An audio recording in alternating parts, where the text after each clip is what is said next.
Oke, Assalamualaikum warahmatullahi wabarakatuh. Kita lanjutkan pertemuan kita pada praktikum pemasaran jasa ya. Jadi kali ini kita akan membahas lebih jauh lagi tentang customer research gitu. Kenapa kita belajar tentang customer research gitu? Ini ada hubungannya sekali dengan materi-materi yang udah kita pelajari sebelumnya, yaitu tentang terutama adalah tentang ekspektasi pelanggan gitu ya, ekspektasi dari seorang customer. Bagaimana caranya kita ngerti ekspektasi dari mereka kalau kita tidak melakukan research? Kalau misalnya kita hanya memprediksi saja dari mungkin angan-angan kita mungkin atau dari informasi yang sangat terbatas atau mungkin bahkan kita ya asal aja launch suatu services atau mungkin fitur-fitur tertentu kita juga buat dalam service tapi nggak ada hubungannya dengan ekspektasi dari pelanggan gitu ya. Jadi penting banget peran dari customer research untuk pemasaran jasa ya. Jadi sekali lagi bahwa ini adalah salah satu mekanisme untuk bisa memahami ekspektasi dari customer itu dengan tepat gitu ya. Oke, sekali lagi jangan lupa untuk masuk UNS untuk melakukan presensi di OCW. Kemudian kalau misalnya nanti ada pertanyaan langsung bisa tanya di grup WhatsApp atau di YouTube comment juga. Sampai saat ini masih belum ada yang tanya di YouTube comment, silakan aja langsung tanya di situ, nggak ada masalah. Oke, kita sedikit flashback dari yang pertemuan yang lalu. Kita sudah ngomong tentang perception and satisfaction gitu ya. Jadi kita ngomong tentang serve qual di pertemuan yang lalu. Di sini jelas bahwa customer satisfaction itu akan ada efeknya kepada customer loyalty gitu ya. Jadi semakin tinggi customer satisfaction, maka kemungkinan seorang customer untuk menjadi customer yang loyal itu juga akan semakin tinggi gitu. Nah, sebenarnya faktor-faktor apa saja yang mempengaruhi customer satisfaction ini? Jadi ada banyak faktor ya. Di sini ada 5 faktor, yaitu situational factors, kemudian personal factors, price, product quality, dan yang terakhir adalah service quality atau yang kita sebut biasanya dengan serve qual gitu ya. Dari serve qual sendiri itu ada beberapa aspek yang harus kita pahami ya. Jadi yang pertama adalah reliability, kemudian responsiveness, assurance, kemudian empathy, dan tangibles. Ini kita tidak akan bahas lebih detail lagi dari poin-poin di dalam service quality ini. Jadi kalau misalnya pengen lebih detail untuk belajar tentang serve qual, bisa view lagi di materi yang sesi sebelumnya ya. Oke, kita langsung lanjut ke customer research ya. Jadi uh, untuk bisa mengetahui ekspektasi dari seorang pelanggan itu butuh proses ya. Jadi butuh proses di sini bisa kita sebut dengan tools atau mungkin dengan kendaraan yang bisa kita pakai untuk ngedapetin insight tersebut dari seorang customer. Caranya adalah dengan melakukan research gitu ya. Jadi di research ini nanti akan ada banyak hal sesuai dengan objektif yang udah kita set, sesuai dengan tujuan dari research itu sendiri, dari masing-masing research itu kita mau nyari insight tentang apa.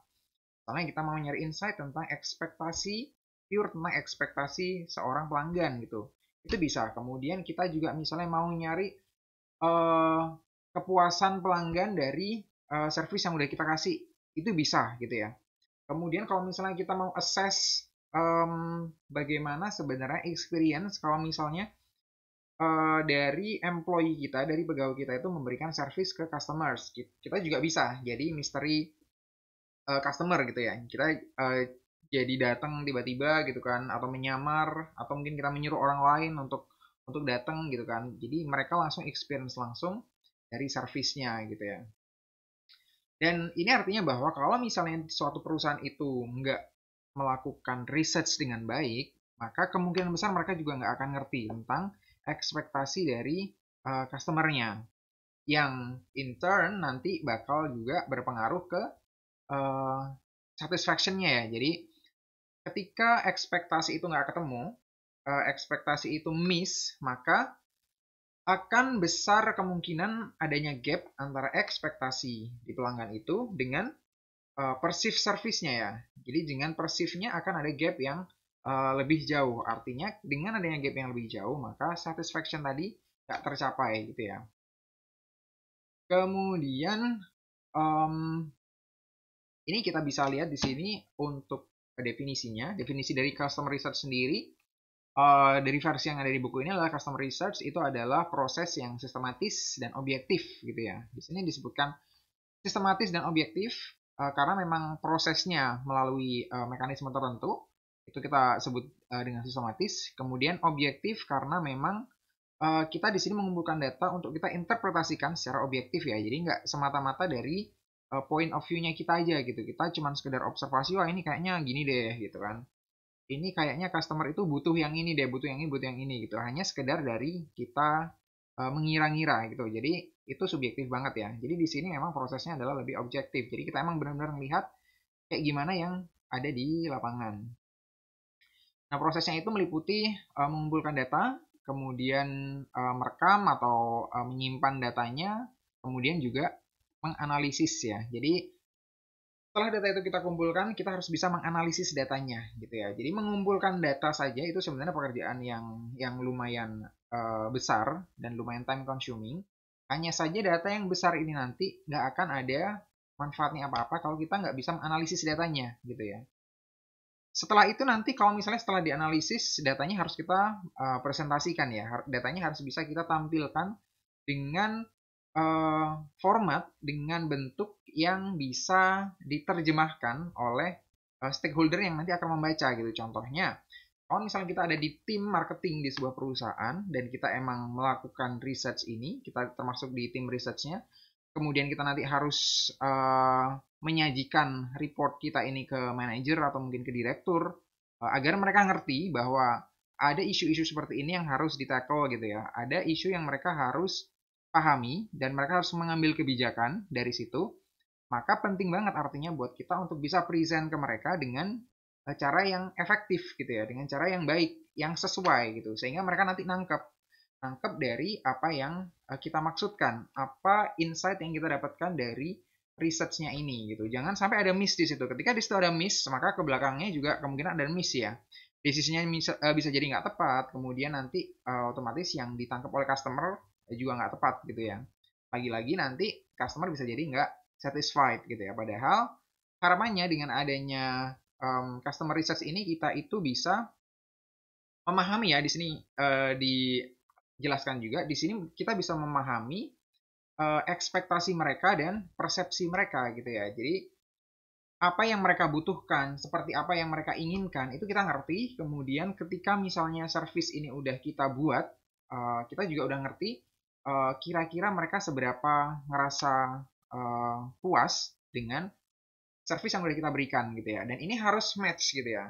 Makanya customer research di sini kita memang lakukan tujuannya intinya adalah itu ya. Jadi kita harus sekali lagi close the gap gitu ya. Sebisa mungkin ekspektasinya kita paham dan kemudian kita juga bisa deliver service yang sesuai dengan ekspektasi mereka. Yang akhirnya membuat mereka menjadi customer yang satisfied gitu. Jadi kira-kira itu untuk pemahaman tentang customer research sendiri ya. Oke, jadi tadi juga saya udah sempat sebut bahwa customer research ini ada banyak yang macam-macamnya, nanti elemen-elemennya ada banyak, banyak banget bahkan. Nah ini kita golong-golongkan, kita kelompokkan biasanya berdasarkan tujuannya gitu ya. Nah di sini ada beberapa tujuan yang umum dilakukan untuk research di pemasaran jasa ya. Jadi di sini ada beberapa, bisa jadi ada beberapa objektif yang di luar ini. Oke, jadi objektifnya apa aja kira-kira? Jadi yang pertama adalah untuk mengetahui customer requirements ya, atau expectation gitu. Jadi ekspektasi itu lebih umum, jadi mereka lebih butuh apa aja, butuh seperti apa, service yang seperti apa gitu ya. Kalau requirements kadang merujuk pada yang sesuatu yang lebih spesifik.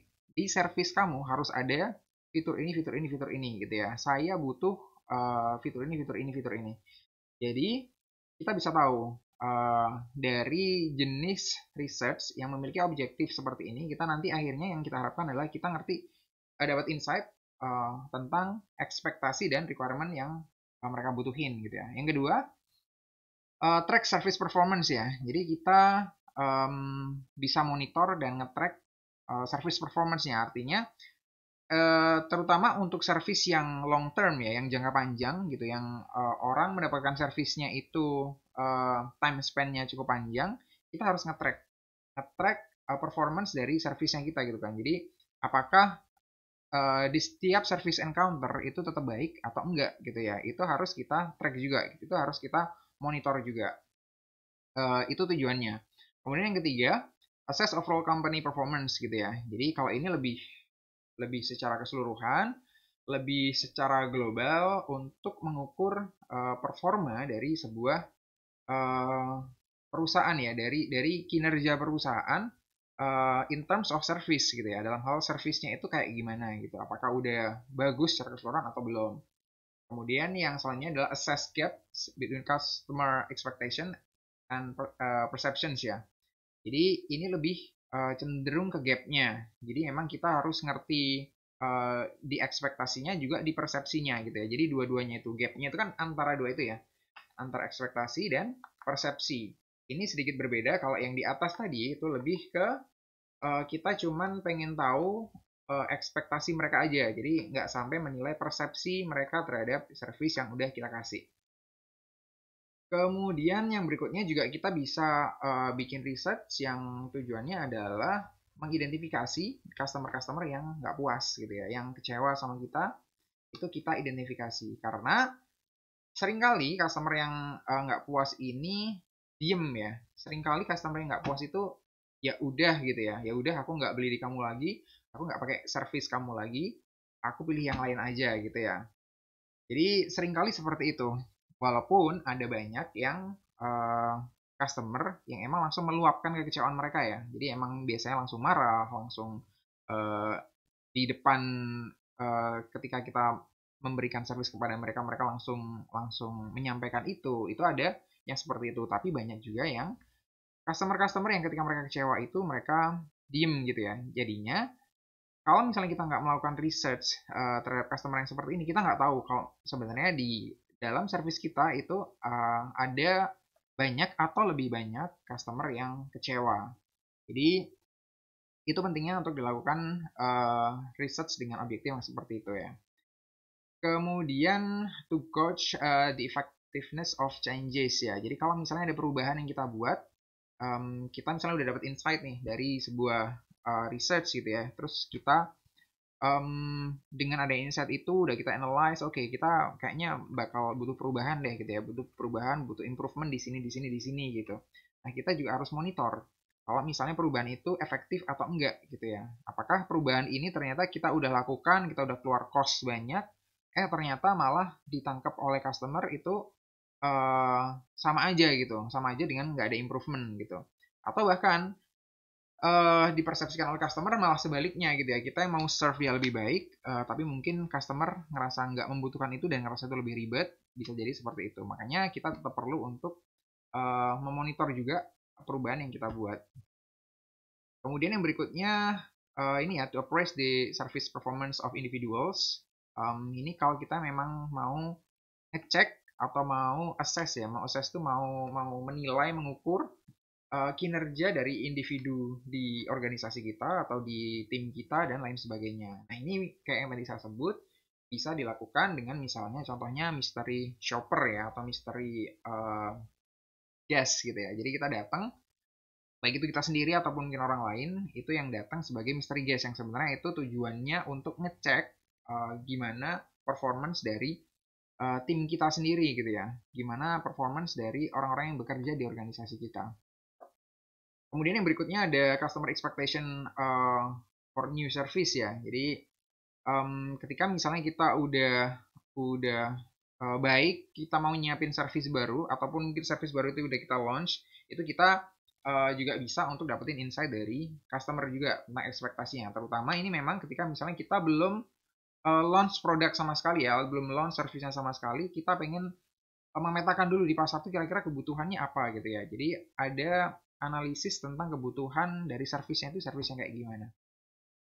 Dan yang terakhir ini to forecast future expectation ya. Jadi kalau misalnya saat ini sih bisnis kita mungkin udah oke ya, udah oke di kompetisi juga kita udah kuat gitu ya, walaupun mungkin bukan yang terbaik. Cuman bisnis kita udah jalan dengan baik. Cuman kita harus paham bahwa ekspektasi ini itu juga dinamis gitu ya, bisa naik turun. Makanya kita tetap perlu untuk bisa forecast ke depan itu ekspektasi bakal kemana gitu ya, bakal seperti apa. Nah, ini harapannya kita juga bisa jadi organisasi yang inovatif ya. Ketika misalnya emang ekspektasi di masa depan itu berubah dan itu berubah secara signifikan, ada disrupsi misalnya di situ, maka kita bisa menyesuaikan diri dengan cepat daripada organisasi-organisasi, perusahaan-perusahaan yang mereka nggak bisa mempredik future gitu ya.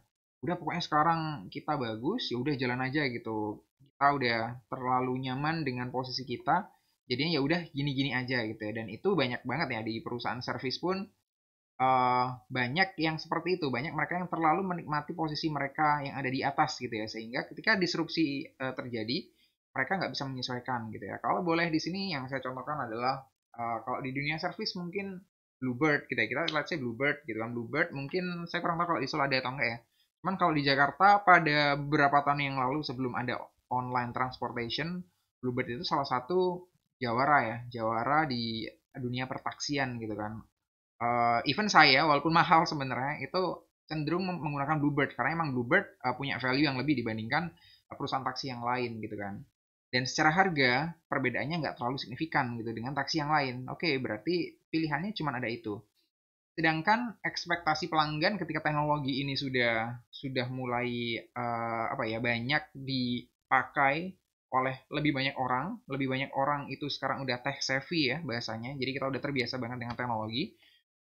Dan di situ perusahaan juga bisa cutting the cost significantly ya.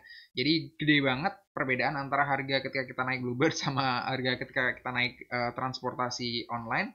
Maka orang bisa jadi akan mempertimbangkan dua kali untuk naik Bluebird gitu ya. Dan itu ternyata benar-benar terjadi gitu ya. Bisnis pertaksiannya Bluebird itu memang terganggu dengan dunia online ini ya, dunia online. Bahkan mereka akhirnya ya udah ikutan masuk di online dengan bergabung di GoCar ya. Jadi itu salah satu contohnya ya. Jadi memang kita harus bisa expect ke depan itu bakal kemana bisnis kita gitu ya. Ke depan customer itu pengennya yang kayak gimana gitu. Kalau di situ teknologi berperan penting, maka ya kita harus menempatkan teknologi ini sebagai aspek yang memang bisa jadi opportunity buat kita atau bisa jadi threat buat kita ya. Jadi kalau memang kita nggak bisa adapt dengan teknologinya, berarti itu threat bagi kita. Berarti ancaman di masa depan bakal ada kompetitor yang datang dengan bawa teknologi dan kita nggak punya itu dan kita kalah gitu ya. Jadi kira-kira itu ada beberapa objektif ya yang bisa kita pilih untuk ngelakuin research gitu. Artinya dari objektifnya aja, dari tujuannya itu banyak banget gitu ya. Dari tujuannya tadi ada banyak banget pilihannya, artinya banyak hal yang memang perlu kita riset gitu ya. Jadi kita nggak sekedar leha-leha ketika misalnya kita udah ada di tim marketing gitu ya, tim service marketing, kita udah tinggal penjualan udah bagus dan segala macam, ya udah kita udah santai dan segala macam. Nggak bisa kayak gitu ya, karena memang banyak insight yang harus tetap kita kumpulkan gitu ya. Oke, seperti itu ya. Nah, kemudian sebenarnya dari research program tadi, dari research-nya sendiri itu bentuknya kayak gimana aja sih elemen-elemen dari effective service research program ya. Jadi kalau kita mau research program ini, research secara keseluruhan ya programnya kayak gimana. Di dalamnya kita bisa, di dalam sebuah research program itu ada beberapa research yang bisa kita lakukan gitu ya. Jadi dalam satu proyek research, misalnya dalam satu proyek research dengan tujuan tertentu, itu kita bisa menggunakan beberapa jenis research ya yang kita lakukan secara bersama-sama untuk dapetin data yang lebih strong ya, data yang lebih lebih bisa diandalkan. Oke, jadi di sini ini lebih banyak lagi ya. Jadi saya harap kalian nggak overwhelm ya dengan terlalu banyaknya yang ada di sini. Nah, kalau yang di sini, oke, oke. Jadi yang di sini ada 1, 2, 3, 4, 5, 6, 7. Jadi ada 7 ya. Jadi ada 7 jenis elemennya ya. Jadi di situ ada 7 elemen, mulai dari complaint solicitation, critical incident studies, requirement research, relationship surveys, dan sebagainya. Nah, sebenarnya masing-masing ini apa aja sih gitu ya. Jadi ini semua penelitian. Ini semua bentuk penelitian, bentuk konkret dari sebuah penelitian. Jadi kalau misalnya complaint solicitation itu adalah untuk kita ngerti bahwa ada consumer yang komplain gitu ya. Ada customer yang komplain, ada customer yang nggak puas. Ini kita pakai survei yang complaint solicitation ini. Kemudian berikutnya untuk critical incident studies juga mirip ya. Jadi untuk insiden-insiden tertentu yang sifatnya kritis itu memang kita riset secara tersendiri gitu. Kemudian untuk requirement research itu tadi seperti saya sampaikan di depan tadi, kita nge-research requirement dari customer ya. Dari customer itu kayak gimana? Mereka mensyaratkan suatu service itu seperti apa? Ada fitur-fitur apa aja yang ada di situ. Kemudian kalau kita ngomong relationship service ini lebih ke hubungan antara beberapa variabel sih misalnya ya.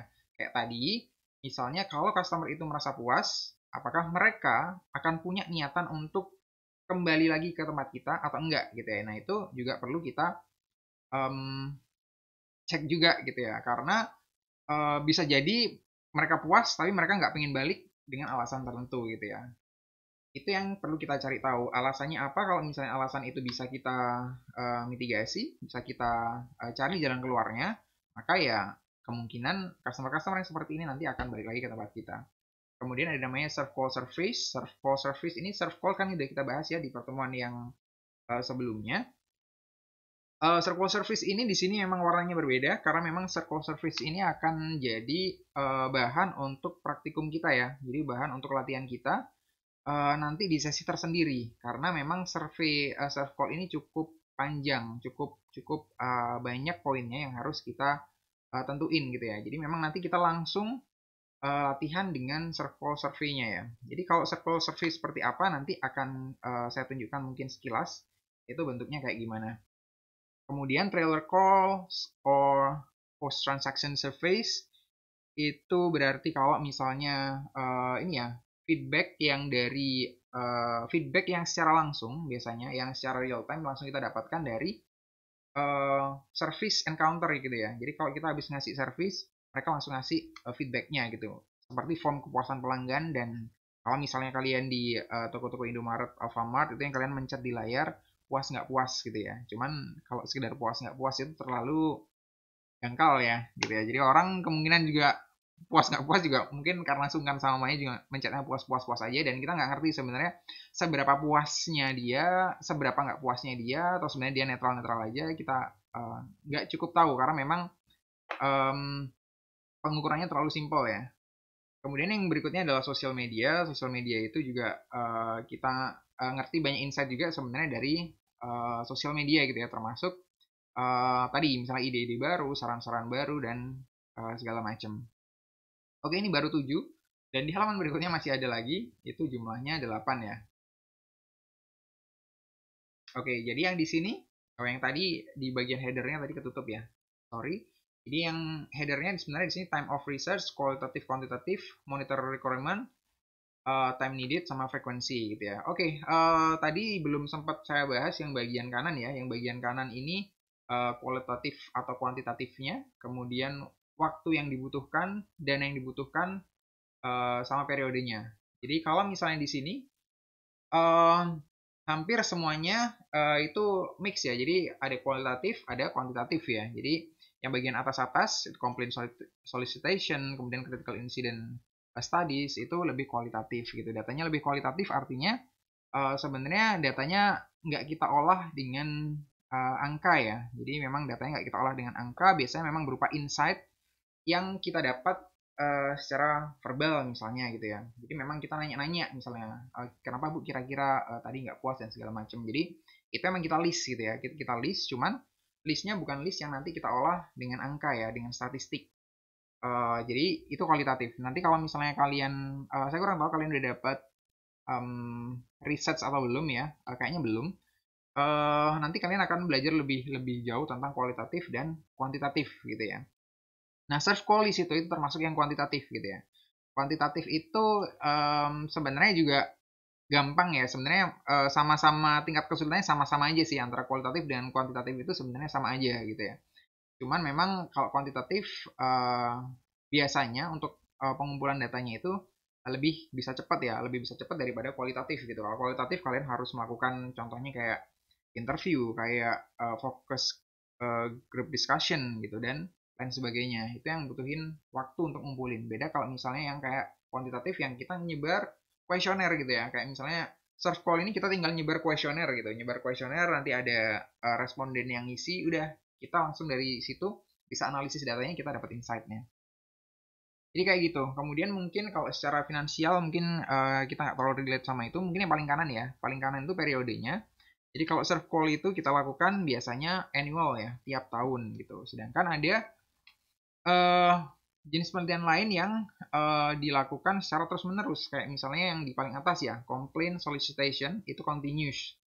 Kemudian post transaction itu juga continuous. Kayak tadi ya, yang kayak di Indomaret sama Alfamart itu nggak ada di periode tertentu. Setiap kali orang ada berbelanja, memang kita masukin feedbacknya di situ gitu ya.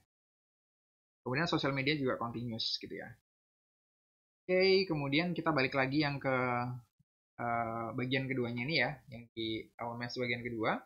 Di sini kalau jenis penelitiannya ada namanya service expectation meetings and reviews gitu ya. Jadi ini lebih ke kita pengen dapat insight tentang ekspektasi dari customer ya, dari masing-masing customer itu sendiri.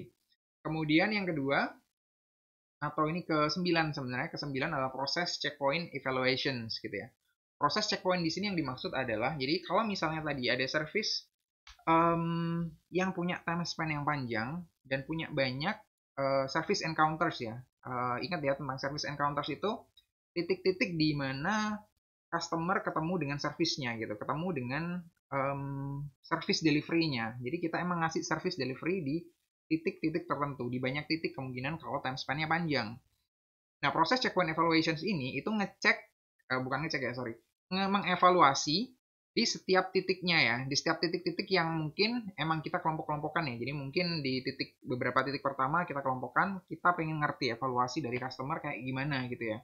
Mereka puas, mereka nggak puas, ada feedback dari mereka segala macam, itu kayak gimana. Sehingga kita ngerti dari tiap bagian, dari tiap encounters tadi, itu apa yang kurang, apa yang harus diimprove gitu ya. Berbeda kalau misalnya kita udah dari service yang panjang, kita minta feedback dari customer. Kemungkinan customer juga akan lupa ya. Customer akan lupa karena memang waktunya panjang, jangka waktunya panjang. Kemudian juga mungkin dia dalam hal pengisian kuesioner, misalnya bentuknya kuesioner ya, itu dia juga akan overwhelm ya, mungkin karena kebanyakan pertanyaan dan lain sebagainya. Kemudian juga mungkin udah nggak real time ya. Jadi yang dirasain dia kalau misalnya dia ngerasa kekurangan apa, mungkin dia marah atau dia nggak seneng, itu mungkin dia bisa lebih menyampaikan secara real time pada waktu itu daripada dia harus nunggu lama. Mungkin dia udah nggak marah lagi, mungkin udah ketutup sama service encounter yang lain. Di awal dia nggak puas, ternyata service encounter yang lain bagus ya. Service encounters yang lain berikutnya, jadi secara overall dia akan punya experience yang bagus sebenarnya. Padahal kita harusnya lebih teliti bahwa di awal tadi service encounter itu terjadi hal yang mengecewakan ya buat dia ya. Jadi harusnya kita ngerti dengan seperti ini, dengan adanya proses checkpoint evaluations ini, kita nanti akhirnya ngerti bahwa di awal ini memang ada hal yang harus perbaiki gitu ya. Jadi nggak langsung penilaiannya secara keseluruhan. Kemudian market oriented ethnography, ethnography ini juga salah satu strategi research juga ya.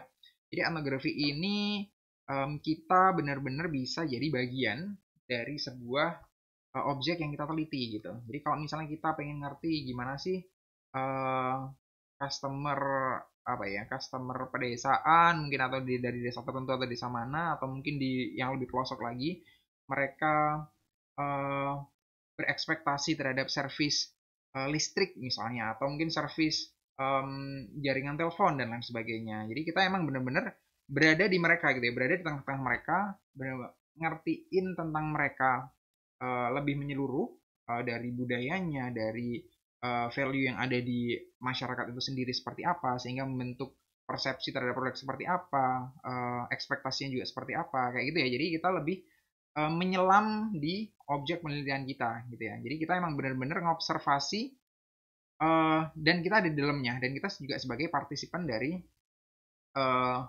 yang kita observasi itu gitu ya.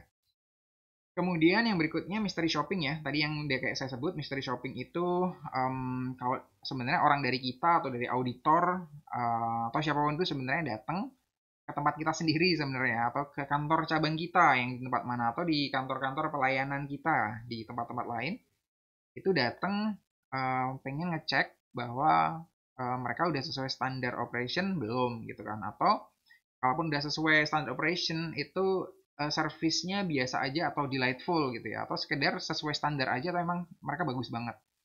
Nah ini nanti insight yang didapat adalah penilaian terhadap service-nya mereka sendiri ya, penilaian terhadap tadi kantor cabang misalnya atau kantor pelayanan mereka gitu ya. Tapi di lain sisi juga service yang seperti ini, kalau misalnya ada hal-hal yang baru, insight-insight yang baru juga bisa kita bawa lagi ke uh, service desainnya ya. Kita nanti bisa improve desainnya kayak gimana juga gitu kan. Karena kita udah experience sebagai guest ya, sebagai guest atau sebagai shopper, sebagai tamu. Karena kita udah experience posisi ketika kita jadi tamu itu kayak gimana gitu ya. Jadi kita bakal dapat insight dari perspektif yang berbeda ketika kita buat produk ini sendiri. Kemudian customer panels itu kayak fokus group discussion gitu ya. Jadi ya kita ngumpulin beberapa orang gitu kan. Kita pengen dapat insight-nya segala macam. Lebih kayak gitu. Kemudian lost customer research itu kalau misalnya customer yang udah gak beli lagi di kita ya, udah lost ya, udah pergi dari kita, itu juga sebisa mungkin kita research juga gitu kan. Kayak penyebabnya sebenarnya apa aja sih yang menyebabkan dia pergi itu apa aja gitu ya. Jadi kalau misalnya kalian berlangganan sesuatu ya, berlangganan uh, service yang online gitu ya, kalian biasanya di sini akan ditanyain gitu tentang kenapa kita udah nggak pakai layanan mereka lagi gitu ya. Ini salah satunya lost customer research ya. Kemudian future expectation research, ini tadi juga saya sebut, ini kita nge-research tentang ekspektasi dari customer itu di masa depan gitu ya. Karena sekali lagi ekspektasi itu juga dinamis gitu ya. Jadi kemungkinan akan berubah, akan selalu berubah bahkan gitu ya. Apalagi dengan adanya teknologi sebagai salah satu aspek yang berpengaruh signifikan terhadap banyak hal di dunia ya. Dan yang terakhir adalah database customer research ya. Ini lebih ke kayak ngumpulin database dan lain sebagainya. Memang untuk ngumpulin data yang lebih kompleks ya. Dari banyak hal nanti um, bisa kita analisis gitu ya. Jadi kayak big data dan segala macam. Oke, jadi itu tadi sebenarnya elemen-elemennya. Apa aja research, jenis-jenis research yang bisa kita lakukan itu banyak ya. Jadi banyak di sini banyak dan kemungkinan akan ada, masih ada ya di luar yang kita pelajari hari ini. Jadi kalau di sini kan tadi ada 7 sama 8, itu ada 15 yang kita pelajarin. Jadi kalau kalian nanti ada di sebuah organisasi marketing team dan kalian emang in charge di research, maka at least kalian udah ngerti gitu ya bagian-bagian apa aja, research apa aja yang bisa kalian lakukan untuk ngedapetin objektif tertentu gitu ya. Objektifnya kan tadi udah dipelajarin sebelumnya ya di 2 slide sebelum ini gitu kan. Jadi kalian udah ngerti objektifnya, saya pengen dapat data tentang ini. Oke, maka researchnya kalian bisa pilih ya research yang mana. Jadi kayak gitu.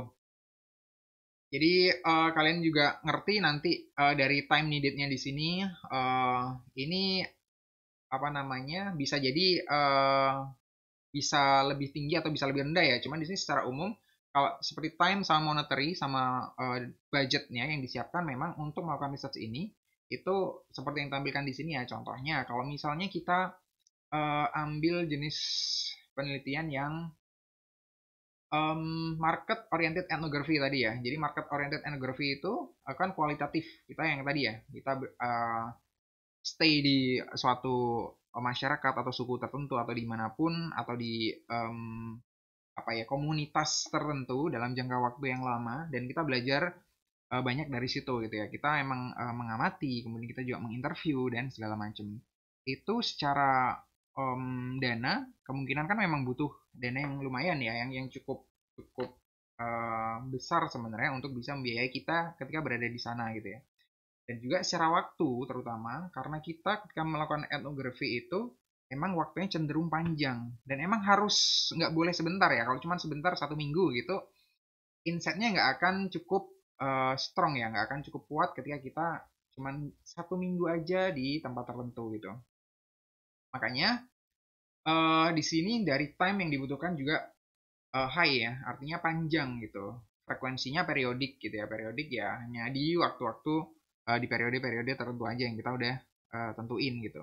Jadi kayak gitu. Jadi ada banyak pertimbangan, terutama tadi ya kalau pertimbangan utamanya adalah objektifnya dulu seperti apa. Jadi kita mau bikin research itu kita lihat dulu, kita mau nyari data apa, kita ada masalah dengan apa, problem yang kita hadapin itu kayak gimana gitu ya. Kalau misalnya banyak keluhan pelanggan gitu ya, banyak keluhan pelanggan dan itu sebenarnya kita nggak ngerti keluhannya itu gimana aja, kita nggak ngerti. Oke, berarti objektifnya adalah kita harus memetakan dengan baik keluhan-keluhan pelanggan gitu kan. Seberapa banyak orang yang mengeluh gitu kan, atau berapa banyak orang yang kecewa tapi nggak terrecord di kita gitu ya.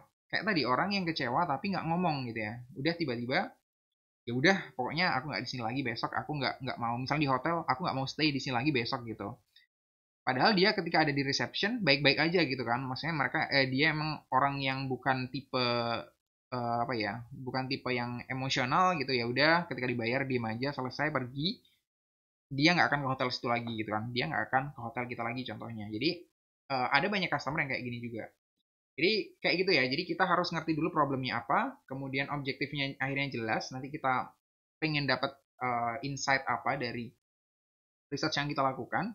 Kemudian baru kita milih dari jenis-jenis researchnya ini, research yang seperti apa, disesuaikan dengan pertimbangan tadi tuh waktu, biaya, kemudian sama ininya ya, metodenya ya, kualitatif atau kuantitatifnya ya. Jadi kalau misalnya kalian lebih cenderung suka dengan statistik dan lain sebagainya, maka mungkin memang lebih cocok di kuantitatif gitu ya.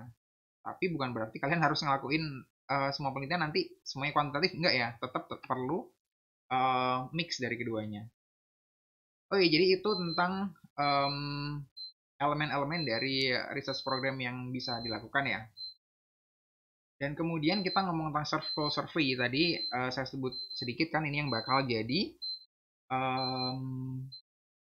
apa namanya bahan untuk latihan kita di sesi praktikum. Jadi ini hanya di bagian dua yang pertama ya. Jadi di serve call kan ada bagian reliability, ada responsiveness, dan tiga yang lain gitu ya. Jadi ini contohnya hanya di bagian pertama aja. Dan ini bentuknya kuantitatif ya. Jelas kelihatan kuantitatif banget. Ini pakai kuesioner yang pertama. Yang kedua, di sini ini ya ada rentang angka tentang seberapa kita setuju atau seberapa nggak setuju, atau seorang customer itu setuju atau nggak setuju tentang poin-poin yang ada di sini gitu ya. Makanya kita nanti kita sekarang nggak akan bahas lebih detail ini cuma sekedar gambaran aja, kita bakal ngelakuin yang ini.